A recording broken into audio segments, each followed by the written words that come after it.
Every year, the federal government has to pay a bill that has nothing to do with defense, healthcare, or any government program most people can name. It's simply the interest on money the government has already borrowed, and it's one of the fastest growing expenses in the entire federal budget. Here's the basic mechanism. The federal government spends more than it collects in taxes most years, so it borrows the difference by issuing treasury bonds. Like any loan, that debt accrues interest, and as the total amount of debt grows, and as interest rates rise or fall, the size of that interest payment moves with it.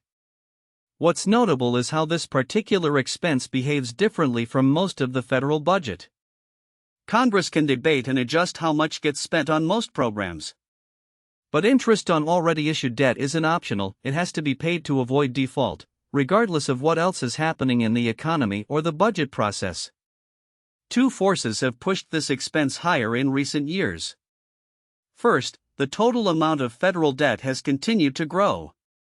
Second, and this is the part fewer people track, when interest rates rise, it doesn't just affect mortgages and credit cards. It also raises the cost every time the government refinances or issues new debt, which happens continuously. The nonpartisan Congressional Budget Office publishes regular long-term projections tracking exactly this trend, and it has consistently shown interest costs as one of the fastest-growing categories in the federal budget looking forward, a trajectory that holds regardless of which party controls Congress or the White House. Here's why this matters beyond government accounting. Every dollar that goes toward interest payments is a dollar not available for anything else in the federal budget, and it creates pressure over time, through some combination of higher taxes, reduced spending elsewhere, or continued borrowing that compounds the same problem in future years. This isn't a prediction about a specific crisis or a specific year. Economists disagree on exactly how this plays out and on what timeline.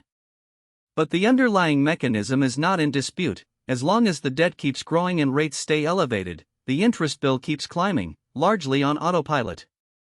3 things worth understanding, not worrying about.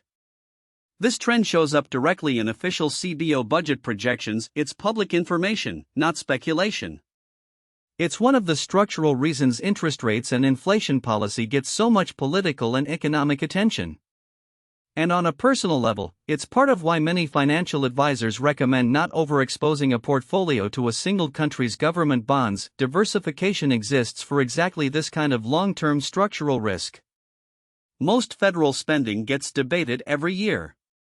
This bill just keeps arriving, whether anyone in Washington votes on it or not. We track the financial traps that don't make headlines so you're never caught off guard. If this helped, subscribe. We post every day. I'll see you in the next one.